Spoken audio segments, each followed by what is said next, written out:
Hallelujah. Thank you. Thank you for this opportunity. Okay?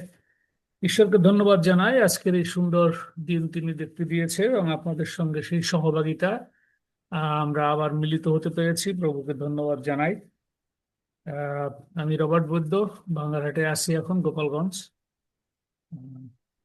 ছেলে মেয়েরা বাইরে আছে তো, এবং এখানে থেকে ঈশ্বরের আহ, কি বলা যায়, সার্ভেন্ট হিসেবে, তার দাস হিসেবে, তার সন্তান হিসেবে চেষ্টা করছি প্রভুর পক্ষে কাজ করতে।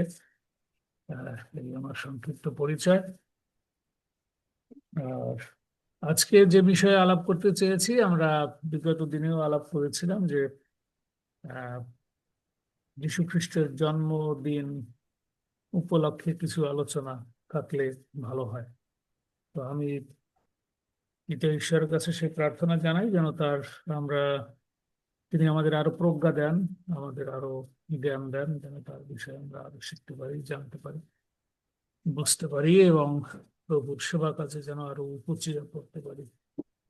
আপনার কাছেও সেই প্রার্থনা যাচনা করি, সকলের সহযোগিতা কামনা করি।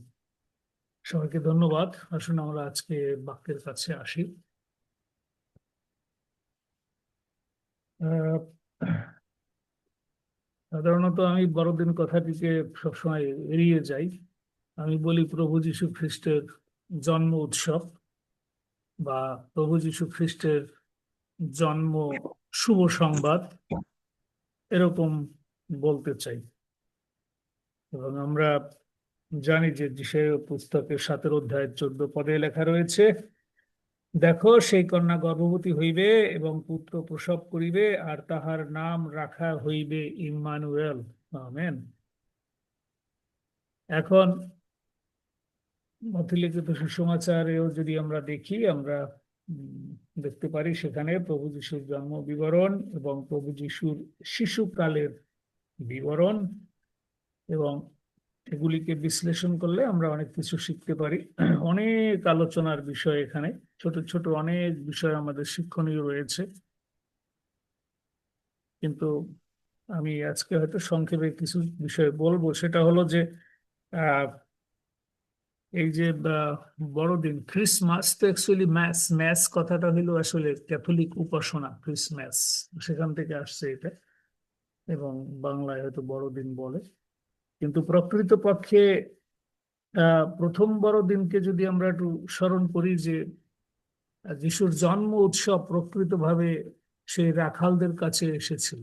কেন রাখালদের কাছে এসেছিল সে বিষয়টিও আমাদের উম, জানা উচিত। যে যিশু খ্রিস্ট তিনি ঈশ্বরের মেষ হয়ে এসেছিলেন, ল্যাম্প অফ গড। এটা হলো মূল বিষয়। তিনি ঈশ্বরের রূপকার মাংসিক বেশে যীশু খ্রিস্ট বা যশোয়া, ইশুয়া, তার আগমন হয়েছিল। আমরা বাংলায় হয়তো যীশু খ্রিস্ট বলি, আসল নাম ইশুয়া বা যশোয়া। যশোয়া নামের অর্থ হলো যিনি একমাত্র পাপের ক্ষমা দিতে পারেন। আর কারো কোনো দেবদেবী বা কোনো গুরু বা কোনো পুরোহিত, কারো পক্ষে পাপের ক্ষমা দেওয়া সম্ভব নয়। এই কারণেই ঈশ্বর মানুষ রূপে পৃথিবীতে আসলেন, ঈশ্বর থেকে বেরিয়ে ঈশ্বরের রূপকার হয়ে আবার ঈশ্বরেরই মেষ হিসাবে আসলেন, যেন যে নিস্তার পর্ব দিয়ে ইসরায়েল বংশের পাপের ক্ষমা হইত, সেই নিস্তার পর্বকে অনুসরণ করে, অর্থাৎ জিউস যে নিয়ম কানুন আছে বা ঈশ্বরের দেয়া যে নিয়ম কানুন জিহুদি জাতির জন্য দেয়া হয়েছিল, যিশু সেইগুলিকে অনার করতে হয়েছে। কারণ যিশু সেই জিহুদি বংশের মধ্য দিয়ে সাধু দাউদের বংশে তিনি এসেছিলেন। এই জন্য তাকে আজ্ঞাবহ হইতে হয়েছিল এবং তিনি সেটি পরিপূর্ণ করার জন্য পৃথিবীতে এসেছিলেন। আমরা যদি একটু দেখি যে যিশুর জন্ম উৎসব প্রথমে কেন সেই রাখালরা পেয়েছিল, কারণ এই রাখালরা ছিল বিশেষ ধরনের রাখাল, যারা মন্দিরের যে নিস্তার পর্বের যে মেষগুলি বলি হইতো, সেই বলি মেষগুলি নিখুঁত হইতে হবে। এবং এই মেষ পালকেরাও ছিল অনেক ওবিডিয়েন্ট, শিক্ষিত, বাধ্য, যাতে প্রত্যেকটি মেষ নিখুঁতভাবে তৈরি করা হয়। এবং অনেক হাজার হাজার মেষ বলি হয় এই পর্বের সময়। তো যিশু যেহেতু ল্যাম্প অফ গড, মেষ হিসাবে তিনি এসেছে, এই জন্য তার সেই প্রতীক হিসাবে তিনি গোয়াল ঘরেও এসেছেন।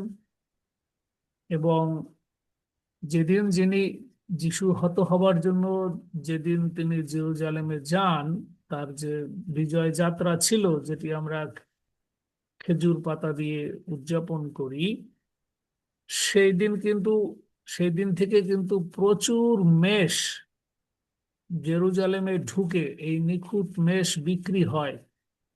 এই বিক্রি বাট্টা নিয়েই তো জেরুজালেমে সেই ব্যবসা শুরু করেছিল, যে অনেকে দূর দেশ থেকে ভালো একটা মেষ আনলেও মন্দিরে আসলে পরে ওই লোকরা বলে, না, তোমার এই মেষে এই সমস্যা আছে, এই মেষ এখানে চলবে না, গো ব্যাক।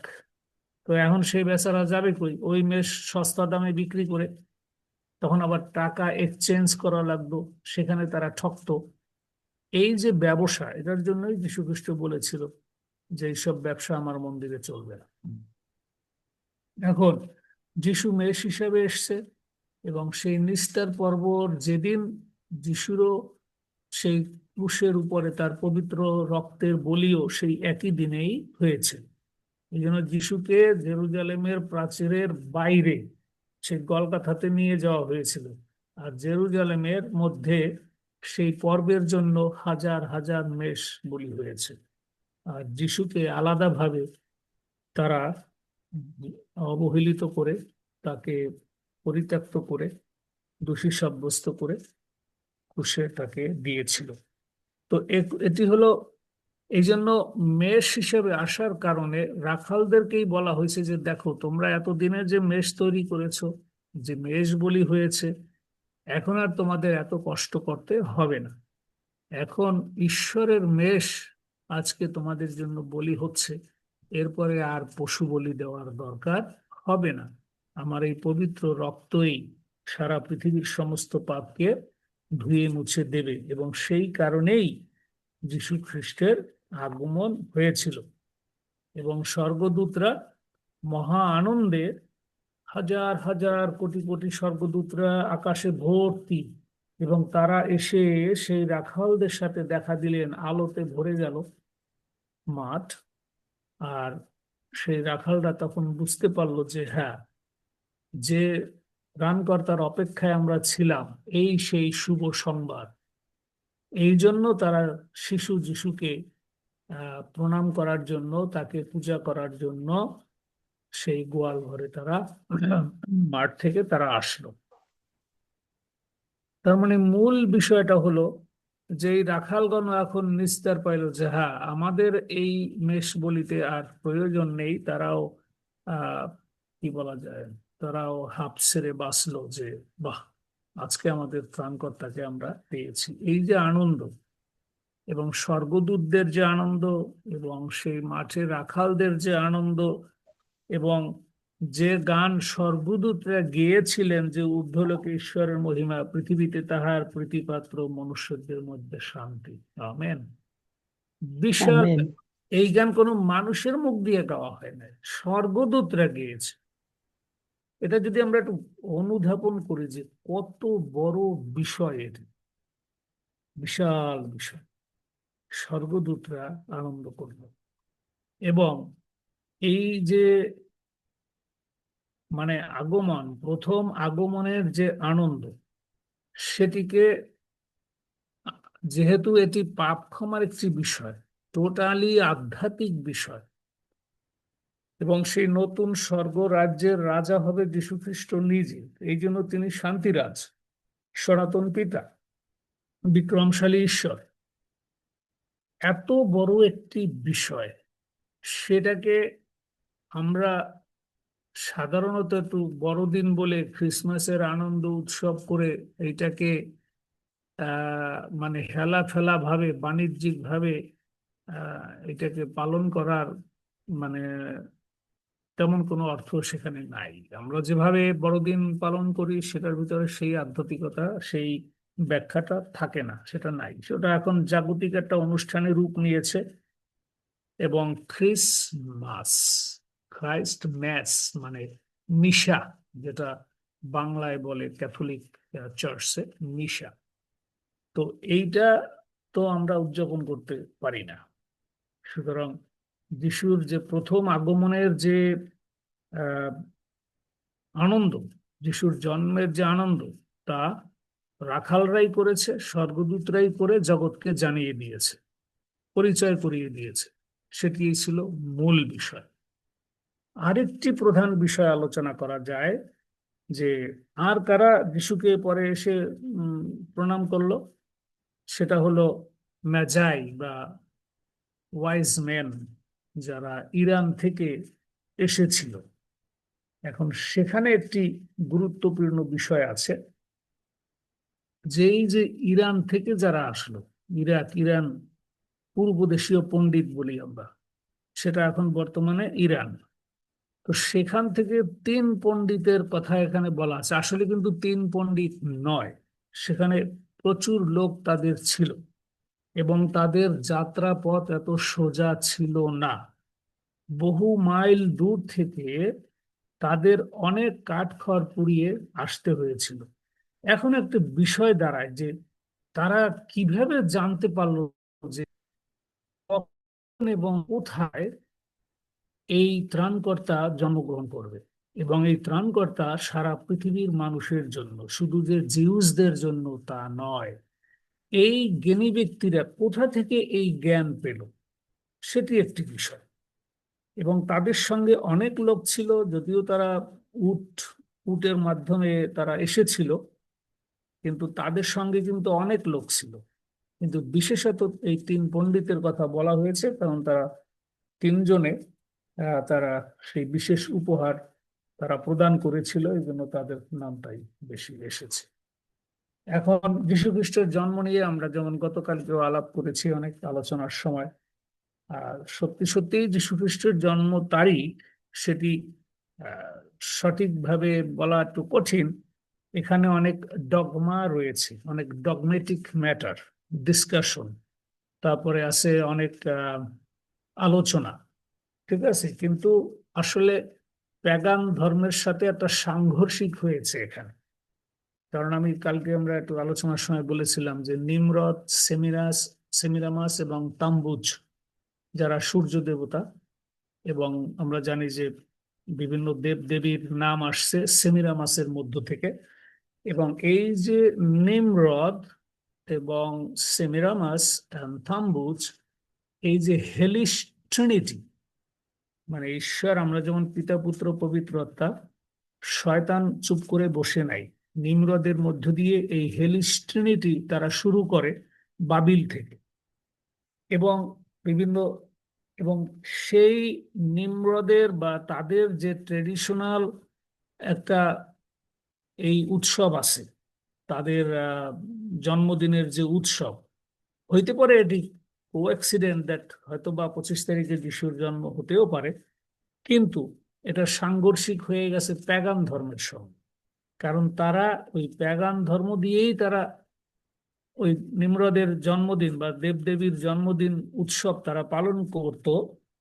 আর সেখানেই হয়তো রাজা কনস্টান্টাইনের নির্দেশে এবং আমরা জানি যে জন খ্রিস্টোস্ট্রম, তিনি এটা নিয়ে আলাপ করে বলছে যে ওকে।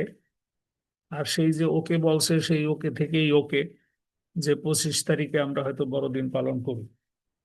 কিন্তু প্রকৃতপক্ষে যিশুর জন্মদিন আহ ঠিক স্পেসিফিক ভাবে বলা মুশকিল যে 25 তারিখেই, হয়তোবা আরো 4 বছর আগে।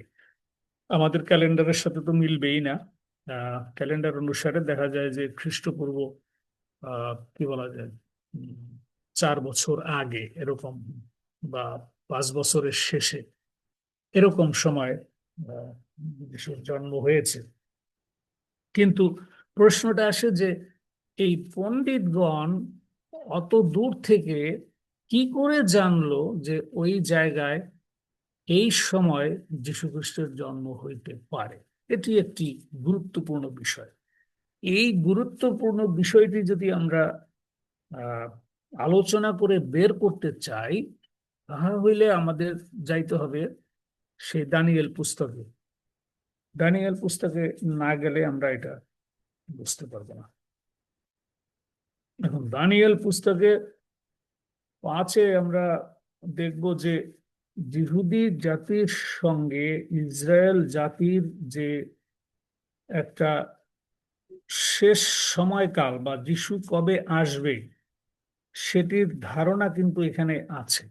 হ্যাঁ, যেমন দানিয়েল 5-এর অধ্যায় 11-12-তে যদি আমরা একটু যাই। আপনার রাজ্যের মধ্যে এক ব্যক্তি আছেন, তাহার অন্তরে, ওকে না সরি, এটা দানিয়েলের ব্যাপারে বলা হয়েছে যে দানিয়েলকে আমরা দেখতে পারি যে বেল বেলশৎসর রাজার ভোজের সময়ের যে ঘটনা আমরা গতকালকে এন্ড্রুদের কাছ থেকে শুনেছি। তো এখন সেখানে দেখা যায় যে এই যে কয়টি স্বপ্নের অর্থ বা দানিয়েল ভাওবাদীর মূর্তির যে পুরো অর্থ বা ব্যাখ্যা, এই সমস্ত ব্যাখ্যায় দানিয়েল ভাওবাদী সেখানে ছিল বন্দী অবস্থায়। এবং সে যেহেতু এই নিগূঢ় তত্ত্বগুলি এবং এই মিস্ট্রি এবং সেই স্বপ্নের অর্থ দানিয়েল ভাওবাদী এমন ভাবে বললেন যে রাজা প্রথমে একবার বলেছিল যে আমি কি স্বপ্ন দেখেছি সেটাও বলবো না, এবং কি স্বপ্ন দেখেছি সেটার অর্থও বলতে হবে। দেখেন তো কি ধরনের একটা পরীক্ষা।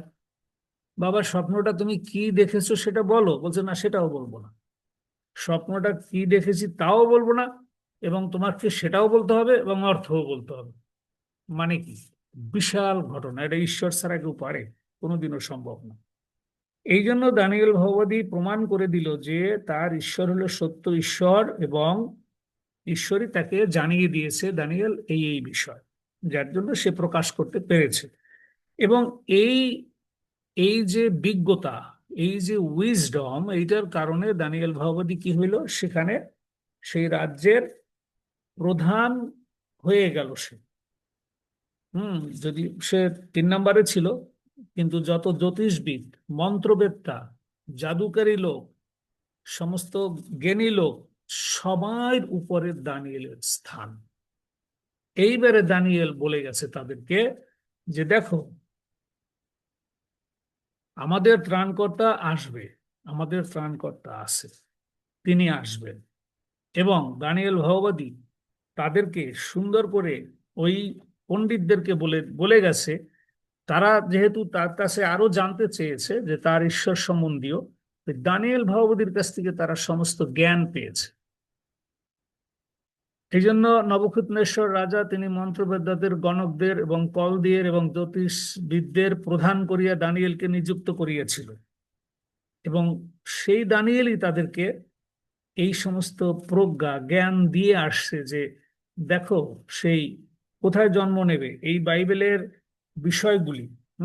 যে এক কন্যা গর্ভবতী হবে সেটি, তারপরে মিথ্যা ভাওবাদীতে যেখানে বলা আছে আমরা পড়ে দেখবো, সেখানে আমরা যদি মিথ্যাতে যাই, এই জিনিসগুলি দানিয়েল ভাওবাদী তাদেরকে স্পষ্টভাবে বলে দিয়েছে।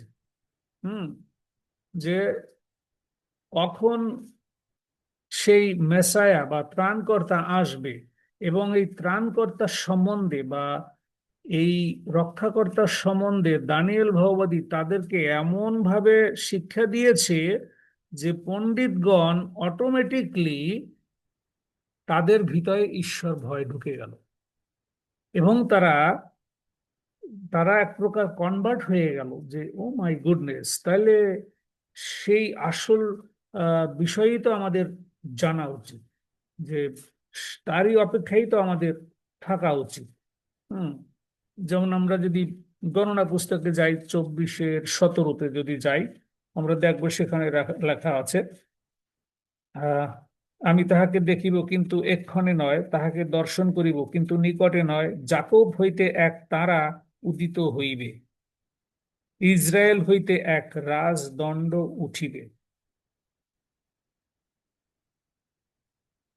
এই যে বিষয়টা, যাকব হইতে এক তারা উদিত হইবে এবং ইসরায়েল হইতে এক রাজদণ্ড উঠিবে, এগুলি যখন ওই পণ্ডিতরা পেয়েছে এই বাক্যগুলি, এবং তাদের কাছে দানিয়েল সবই প্রকাশ করে দিয়েছে, এই জিনিস জানার ফলে তারা সেখান থেকে এই যে একটা তারা উদিত হইবে এই কথাটা জানলো কোত্থেকে তারা?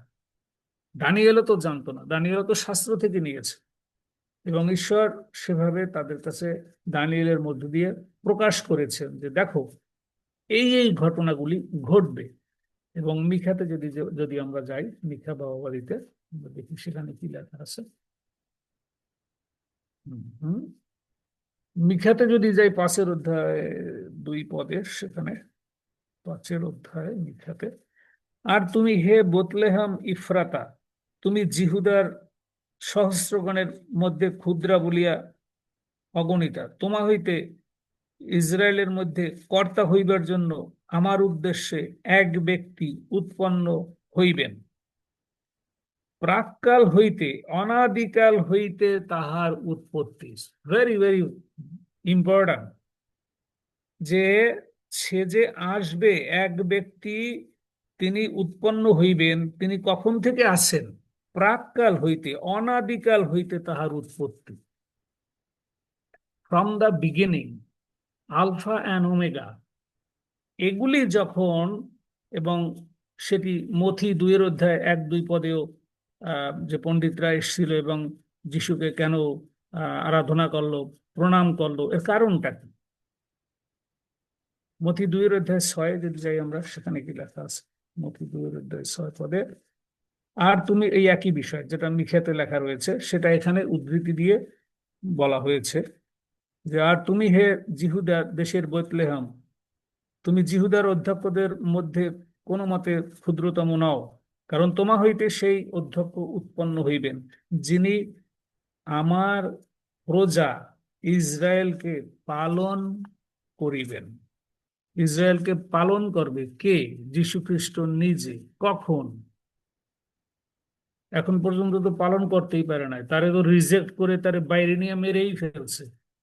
তাহলে কখন যিশু তাদেরকে লালন পালন করবে? That's the big matter. এইটাই মিলেনিয়াম, মিলেনিয়ামে যেতে হবে, এটা বুঝতে হবে। তাহলে মিথ্যা ভাববাদীর বিষয়, গণনা পুস্তকে যা বলা হয়েছে সেই বিষয়, হুম, এই সমস্ত বিষয় নিয়ে দানিয়েল ভাওবাদী তাদেরকে একটা ধারণা দিয়েছিল। এবং তারপরে যদি আমরা নহিমীয় পুস্তকে যাই, তখন আরেকটি বিষয় আমরা জানতে পারবো। নহিমীয়তে যদি যাই 2 অধ্যায়, নহিমীয় পুস্তকে 2 অধ্যায় 5-6 যদি আমরা দেখি, নহিমীয় পুস্তকে, তখন রাজা রাজমহিষীও তাহার স্পর্শে উপবিষ্ট ছিলেন, তাহাকে জিজ্ঞাসা করিলেন, না সরি, নহিমীয় 2-5, সরি 2-5, হুম, তোমার যাত্রা কতদিনের জন্য হইবে আর কবে ফিরিয়া আসিবে? তার মানে নহমীয়কে, এই কোন রাজা, এটা বাংলা লেখা রয়েছে অর্থহস্ত রাজা, আর ইংলিশে নামটা হইল আর্টিজার্সিস। এই আর্টিজার্সিস রাজা 445 খ্রিস্টপূর্বর ঘটনা। ওই সময় নহমীয় রাজার পানপাত্র বাহক ছিল, এবং তার মুখ মলিন দেখে রাজা জিজ্ঞাসা করেছিল, আমরা জানি যে তোমার কেন মুখ মলিন? সে বলছে যে আমার জেরুজালেমের দ্বারগুলি সব ভাঙা চোরা, আমি সেগুলিকে আমার পিতৃ পৈতৃক লোকদের কবরস্থান, সেখানে আমি, আমার ঈশ্বর সত্য ঈশ্বর, আমি তাদের সেবা করি, আমাকে তুমি সুযোগ দাও, সেই দ্বারগুলি আমি রিপেয়ার করতে চাই, সংস্কার করতে চাই, পুনঃস্থাপন করতে চাই, রিবিল্ডিং জেরুজালেম। তখন কি 9টা দ্বার কে সে নির্মাণ করেছিল। মানে কয়টা দ্বার আছে জেরুজালেমে? টোটাল 9টা দ্বার। অদ্ভুত একটা লেকচার এটার মধ্যে। এখন এই সময়ে এই রাজা আর্টিজার্সিস তিনি একটা ডিগ্রি জারি করলেন এবং লিখিতভাবে তাকে পারমিশন দিলেন, হ্যাঁ তুমি যাও এবং তোমার যা লাগে সবকিছু নিয়ে তুমি যাও, তুমি সেই কাজ করো। এই যে ডিগ্রি দিল, কবে দিল, কোন তারিখে দিল? এটা 445 খ্রিস্টপূর্ব মার্চ মাসের 14 থেকে এপ্রিল 11-র মধ্যে। এই যে টাইম টেবিল, এখন বলা হয়েছে যে এই এই একটা টাইম টেবিল, এটা আমাকে মনে রাখতে হবে যদি আমরা এটা বুঝতে চাই। তো এই রাজা আর্টিজার্সিস যে ডিগ্রি জারি করে দিল, সেই সময় থেকে জেরুজালেমের সঙ্গে সম্পর্ক হবে 70 বছরের, 70 বছরের সময়কাল। জিহুদি জাতির সঙ্গে ঈশ্বরের সময়কাল হবে 70 বছর। দানিয়েল পুস্তকে আমরা পাবো আবার 5-এ, যে তাদের সাথে এই 70 বছরের একটা সম্পর্ক। কিন্তু যখন দানিয়েল পুস্তক 9-এর অধ্যায়ে চলে যাব, তখন আমরা বুঝতে পারবো যে পণ্ডিতগণ কি স্টাডি করল, কিভাবে জান, এই তারিখ বুঝলো কিভাবে। এখন আসবো দানিয়েল 9-এর অধ্যায়। 9-এর অধ্যায়ে যখন আসবো, সেখানে বলা আছে, 9-এর অধ্যায় 25-এ যাই, অতএব তুমি জ্ঞাত হও। গাব্রিয়েল দূত শিক্ষা দিতেছে। এবার গাব্রিয়েল দূত ডাইরেক্টলি স্বর্গ থেকে এসে দানিয়েলকে শিক্ষা দিতেছে, দানিয়েল তুমি জ্ঞাত হও, বুঝিয়া লও, জেরুসালেমকে পুনঃস্থাপন ও নির্মাণ করিবার আজ্ঞা বাহির হওয়া অবধি অভিষিক্ত ব্যক্তি নায়ক পর্যন্ত 7 সপ্তাহ আর 62 সপ্তাহ হইবে। এই যে টাইম টেবিল দিয়ে দিল একদম, যে আর্টিজেক্স রাজা যেদিন থেকে ডিগ্রি জারি করছে, সেই দিন থেকে তোমাদের সাথে 70 সপ্তাহের বোঝাপড়া, এবং সেই অভিষিক্ত ব্যক্তি যিনি আসবেন, সেই অভিষিক্ত ব্যক্তি মানে হলো যীশু খ্রিস্ট নিজে। যীশু খ্রিস্ট নিজে অভিষিক্ত নায়ক পর্যন্ত 7 সপ্তাহ, 7 and 62 প্লাস হইল 49, তার মানে 69 সপ্তাহ। ইহা চক ও পরীক্ষা সহ পুনরায় নির্মিত হইবে, সংকট কালে এই হইবে। এই যে সংকট কাল চলে আসলো, ট্রিবুলেশন চলে আসলো, হোল প্ল্যানিং চলে আসলো, যে তুমি যে অভিষিক্ত ব্যক্তি আসবে, এবং 26 পদে সেই 62 সপ্তাহের পরে অভিষিক্ত ব্যক্তি উচ্ছিন্ন হইবে। উচ্ছিন্ন হইবে মানে কাট অফ, মানে যিশু এসে তাকে মরতে হবে এবং তাহার কিছুই থাকিবে না। মানে যিশু পৃথিবী থেকে বিদায় নিয়ে চলে যাবে, তার মিশন কমপ্লিট করে তিনি চলে যাবে। চলে যাবার পরে একটা গ্যাপ আছে, 1 সপ্তাহ বাকি। 70 সপ্তাহের 69 সপ্তাহ যিশু পর্যন্ত ফিনিশ, 1 সপ্তাহ বাকি। ওই 1 সপ্তাহর আগে যে গ্যাপ, এইটাই হলো 2000 ইয়ার্স, যেটা পরিত্রাণের বৎসর। যেহেতু জিহুদি জাতি যিশুকে প্রত্যাখ্যান করেছে, এখন এটা ভালো হয়েছে, প্রত্যাখ্যান করার পরে পরিত্রাণ চলে আসছে সমগ্র মানুষের জন্য, সমস্ত পরজাতির জন্য সমানভাবে পরিত্রাণ চলে আসছে। এই যে সেই গ্যাপের মধ্যেই হইল আনুমানিক 2000 বছর ধরা হয়, যেটা দানিয়েল ভাওবাদীর মূর্তির শেষে এসে যে ক্লে অ্যান্ড আয়রন যে যুগ, যেটা এখন চলতেছে, লাইদেশীয় মণ্ডলীর যুগ, এই এই যুগটা আসার আগে একটা গ্যাপ আছে সেখানে। এই গ্যাপটাই হলো পরিত্রাণের বৎসর। এখন সেই গ্যাপটা কি দেখেন, এবং শেষে কি হবে। আর আগামী নায়কের প্রজারা, তাহার কিছুই থাকিবে না। আর আগামী নায়কের প্রজারা নগর ও ধর্মধাম বিনষ্ট করিবে। আর আগামী নায়কের প্রজারা মানে কি, এই 2000 বছর পরে আবার সেই 1 বছর 1 সপ্তাহ বাকি ছিল, 69 সপ্তাহ হয়ে গেছে যিশু পর্যন্ত। তারপরে এখন গ্যাপ, গ্যাপের পরে শেষ সপ্তাহই হইল ট্রিবুলেশন। 1 সপ্তাহ মানে 7 দিন, 7 দিন মানে হইল 7 ইয়ার্স। এই 7 ইয়ার্স ট্রিবুলেশনের সময় কি হবে, যে আগামী নায়কের প্রজারা নগর এবং ধর্মধাম বিনষ্ট করিবে ও প্লাবন দ্বারা তাহার শেষ হইবে এবং শেষ পর্যন্ত যুদ্ধ হইবে, ধ্বংস বিধ্বংস নিরূপিত। মানে 100-100 একদম পরিকল্পনা মাফিক সেই ট্রিবুলেশনের সময় এই ধ্বংস, অভিশাপ, যুদ্ধ এগুলি সব ওখানে হবে। 27 পদ, 1 সপ্তাহ পর্যন্ত তিনি অনেকের সহিত দৃঢ় নিয়ম করিলেন। এই যে সেই 1 সপ্তাহ, শেষের সপ্তাহ, সেই সপ্তাহের অর্ধকালে তিনি যজ্ঞ ও নৈবেদ্য নিবৃত করিবেন। পরে ঘৃণাহ বস্তু, সেই সপ্তাহকে 2টা ভাগে ভাগ করা হয়েছে, আমরা এর আগে প্রকাশিত আলাপ করছি, 3.5 বছর 3.5 বছর। সেটা বলা হয়েছে এখানে যে সপ্তাহের অর্ধকাল যজ্ঞ ও নৈবেদ্য নিবৃত হইবে। তার মানে কি, ওয়ান ওয়ার্ল্ড গভর্নমেন্ট আসবে, থার্ড ওয়ার্ল্ড এর পরে অভিশাপ আসবে, তারপরে বিপদে পড়ে ওয়ান ওয়ার্ল্ড গভর্নমেন্ট আসবে। সেই ওয়ান ওয়ার্ল্ড গভর্নমেন্টের সময় ওইখানে মন্দির হবে এবং সেই মন্দিরের প্রধান হবে হয়তো মাহদি বা ইসলামিক গ্রুপ আসতে পারে, জিউস ইসলামিক গ্রুপ। তারা যখন ওখানে আহ কি বলা যায়, ঈশ্বর নিন্দা করবে, প্রথমে যজ্ঞ ও নৈবেদ্য নিবৃত করিবে এবং পরে ঘৃণাহ বস্তু সকলের পক্ষের উপরে ধ্বংস আসিবে এবং উচ্ছিন্নতা, নিরূপিত উচ্ছিন্নতা পর্যন্ত ধ্বংসের উপরে ক্রোধ বর্ষিত হইবে। দ্যাটস দ্য এন্ড, শেষ। তাহলে এখন বুঝতে পারলাম যে যীশু খ্রিস্ট আসলে কে এবং কি কারণে তিনি আসছে। আর আমাদের এই যে বড়দিনের যে আনন্দ, এর সাথে এর কোনো সম্পর্ক নেই, টোটালি।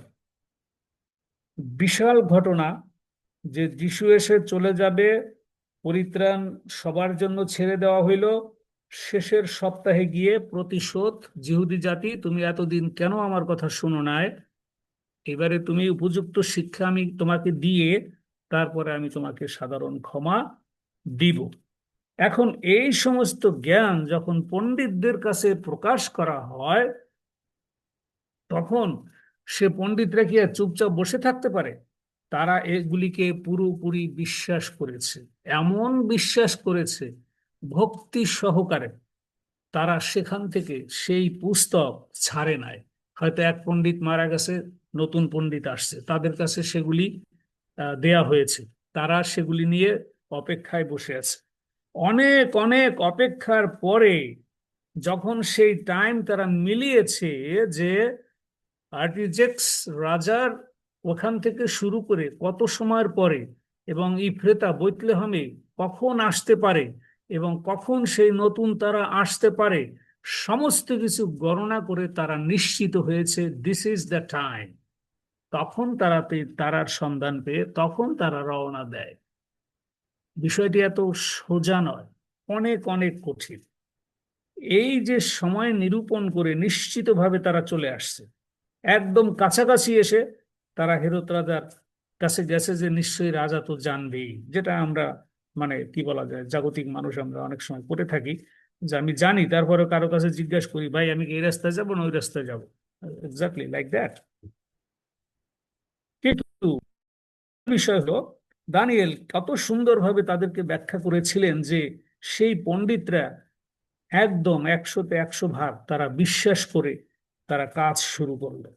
এবং সেই পণ্ডিতরা আহ, আমরা জানি যে হিতোপদেশে যেমন 1-এর 7-এ লেখা রয়েছে, the fear of the Lord is the beginning of knowledge and wisdom. তারপরে প্রভাব 9-10-এ যেমন বলা আছে, সদাপ্রভুর ভয়েই প্রজ্ঞার আরম্ভ। এই যে বিদ্বান ব্যক্তিরা পর্যন্ত এই আধ্যাত্মিকর কাছে তারা ভয়ে নম্র হয়ে এই প্রভুর অপেক্ষা করতেছিলেন। এবং সেই কতটা বিশ্বাস হইলে তারা দামি দামি আহ উপহার যিশুর জন্য নিয়ে আসছিল, যে উপহার যিশুর কাজে লাগছিল যখন মিশরে পালিয়ে যায়। তো তারা তো গরিব পরিবারে না, কোথায় টাকা পয়সা পাবে? এই ধন সম্পত্তি, এই স্বর্ণ কুন্দরু গন্ধরস, এগুলি তাদের তখন কাজে লেগেছিল। তাহলে এই পণ্ডিতদের বিশ্বাসটা জানি না, আমার কাছে খুব অবাক লাগতেছে যে তারা কত বিশ্বাসী বিশ্বাসী হয়ে এসে শিশু যিশুর কাছে তারা লুটিয়ে পড়লো, তারা তাকে প্রণাম করতে বাধ্য হলো। হুম। এবং আমরা জানি গীত সংহিতায় বলে 2-1, 2 অধ্যায় 1 পদে, অনর্থক বিষয় লইয়া ধ্যান করো না। অনর্থক বিষয় লইয়া ধ্যান করে যারা, তারা বিনাশে যাইবে। কিন্তু এই পণ্ডিতগণ অনর্থক বিষয় নিয়ে ধ্যান করে না, এখানে 100% নিশ্চিত হয়ে তারা ধ্যান করেছে। এবং সেই ওইরকম অগাধ বিশ্বাস না থাকলে একজন শিশুকে কোনোদিনও তারা প্রণামও করবে না, তার উপাসনাও করবে না। এই প্রণাম করা মানে কি, তার উপহার দেওয়া মানে কি, ঈশ্বরের কাছে তাদের ধন সম্পত্তির বিশাল একটা অংশ গচ্ছিত রাখা, ঈশ্বরের গৃহে দান রাখা, ঈশ্বরের সুসমাচার প্রচারে দান রাখা। যিশুর রক্ষার জন্য সেই ধন সম্পত্তি ব্যবহার হয়েছে মিশরে পালিয়ে যাওয়ার সময়। সুতরাং এটা ঈশ্বরের কাজের জন্য এই উপহার দেওয়া হয়েছিল, যদিও সেই উপহারের অনেক অর্থ রয়েছে, যে যিশুর মৃত্যুর সময় সেই সুগন্ধি ব্যবহৃত হবে এবং যিশুই হবে রাজা, সেই প্রতীক হিসেবে এগুলি দেয়া হয়েছিল। এখন আমাদের প্রশ্ন হলো যে এই বড়দিন সম্বন্ধে আমাদের কৌতূহলের কোনো শেষ নেই। এগুলি সবই উদ্ভট আনন্দ এবং সম্পূর্ণ জাগতিক আনন্দ, এবং হেলিশ ট্রিনিটিকে সাপোর্ট করা হচ্ছে।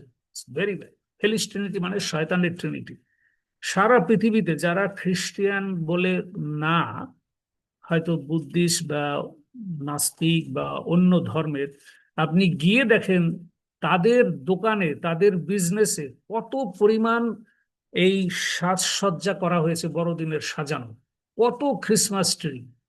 সেখানে খ্রিস্টিয়ানের কোনো গন্ধ নাই, কিন্তু তারা এই এই শীতকালীন এই জাঁকজমকটাকে ব্যবসায় ব্যবহৃত করতেছে এবং নানা রকমের জিনিস তারা বিক্রি করে তারা লাভবান হচ্ছে। এবং এখনের বর্তমান বড়দিনটা হয়ে গেল সরাসরি কি বলা যায়, বাণিজ্যিক, বাণিজ্যিক হয়ে গেছে। এবং আমরা জানি যে অনেক যারা সকল কার্নাল খ্রিস্টিয়ান, তারা ওই মদ গাঁজা নিয়েই আনন্দ করে, বড়দিনের সময় মদ খাইতেই হবে। কার্নাল কার্নাল খ্রিস্টিয়ান, প্রাণিক মনুষ্য, তারা প্রকৃত বিশ্বাসী নয়। এবং তাদেরকে যদি এখন আমাদের নতুন প্রজন্ম অনুকরণ করে, তাহলে আমরা হারিয়ে যাব। ঠিক আছে, এই জন্য একটি সতর্ক বিষয় আছে এখানে। সতর্কতা হলো মথি 28-11-15 একটা সতর্ক শিক্ষা আছে। কিরকম সতর্ক শিক্ষা আছে, এটি আমাদের আবারও দেখা উচিত। যে যিশুর মৃত্যুর পরে আমরা যদি মথি 28 অধ্যায় আমরা পরে দেখে নেই, যে 28 অধ্যায় কি লেখা আছে 11 পদ থেকে, যে যিশু যখন পুনরুত্থিত হয়ে গেল এবং সেই দেহরক্ষীরা দেখলো যে স্বর্গদূতরা কবর খুলে দিল, যিশু বেরিয়ে আসলো, এভাবে চলে গেল। এইটা যখন প্রধান যাজককে বলা হইল যে যাজক মশাই, ঘটনা তো অন্যরকম, যিশু তো সত্যিই জীবিত হয়ে উঠে গেল, তাহলে এখন কি হবে? তখন কি বলা হয়েছে? আহ, তখন তাহারা প্রাচীন একত্র হইয়া, তখন তাহারা প্রাচীন বর্গের সহিত একত্র হইয়া মন্ত্রণা করিয়া ওই সেনাগণকে অনেক টাকা দিল। এটা সতর্কতার জন্য আমি বলছি। তার মানে যে কয়জন সেনারা আইসা রিপোর্ট করেছে, তারা মিটিং করে, যারা যিশুকে ক্রুশে দিয়েছিল ওই দলে যারা ছিল, তারা মিটিং করে বলছে তোমাদেরকে অনেক টাকা দিলাম, তোমরা কি বলবে জানো? তোমরা বলবে যে আমরা যখন ঘুমিয়ে পড়ছিলাম হঠাৎ, তখন শিষ্যরা তার দেহ চুরি করে নিয়ে গেছে। কিন্তু তোমরা সত্যি কথাটা বলবে না। এই যে সত্যি কথাটাকে বন্ধ করে দিল টাকা দিয়ে, এই গ্রুপটি কারা? এরাই কিন্তু ভ্রান্ত মতবাদ এই পৃথিবীতে ছড়াচ্ছে। এরা কিন্তু বসে নেই, এরাই কিন্তু মিস ইন্টারপ্রেট করতেছে। আর যদি এই কথা দেশাধ্যক্ষের কর্ণগোচরে যায়, মানে রাজার কাছে যদি এই কথা যায়, তবে সৈন্যদেরকে বলছে তোমাদের আমরা টাকা দিলাম, তোমরা এটা বলবে না, সত্য কথাটা বলবে না, তোমরা বলবা যে ওটা চুরি হয়ে গেছে, মিথ্যা কথা বলবে। আর যদি কোনোভাবে রাজা জানতে পারে, তাহলে রাজারে কি করে খুশি করতে হয় সেটা আমরা দেখব। এখন এই গ্রুপটা, আর যদি এই কথা দেশাধ্যক্ষের কর্ণগোচর হয়, তবে আমরাই তাহাকে বুঝাইয়া তোমাদের ভাবনা দূর করিব। তখন তাহারা সেই টাকা লইয়া যেরূপ শিক্ষা পাইল সেইরূপ কার্য করিল, আর যিহুদীদের মধ্যে এই জনরব রটিয়ে গেল, তাহা অদ্য পর্যন্ত রহিয়াছে। তার মানে খ্রিস্ট বিরোধী গ্রুপ যেরকম প্রথম থেকে শুরু করেছে এবং ভ্রান্ত মতবাদ দিয়ে এই ডগমেটিক নানা রকমের আহ, প্রথা, চিন্তা, কুসংস্কার, ভ্রান্ত দেবদেবীকে হাজির করা, এগুলি দিয়ে মানুষকে এমন ভাবে সরিয়ে নিয়েছে যেন তারা যিশুর সন্ধান কোনোভাবেই না পায়, পরিত্রাণের ধারে কাছেও যেন তারা আসতে না পারে। কিন্তু আজকে ধন্যবাদ জানাই পণ্ডিতগণকে, তারা বিভ্রান্ত হয় নাই। এত কষ্ট করে তারা সেই শিক্ষা ধারণ করে একদম সঠিক সময় সেই তারাকেও তারা আবিষ্কার করতে পেরেছে, আর অনেক অনেক দুরূহ রাস্তা পার হয়ে যিশুর কাছে তারা আসতে পেরেছেন। অনলি বিশ্বাস। দানিয়েল ভাওবাদীর কাজ দেখে তারা হতবাক হয়ে গেল, এবং সেখানে সেই নবুখুদনেশ্বর রাজা পর্যন্ত কনভার্ট হয়ে গেল। Oh my goodness, how faithful and how big God you have.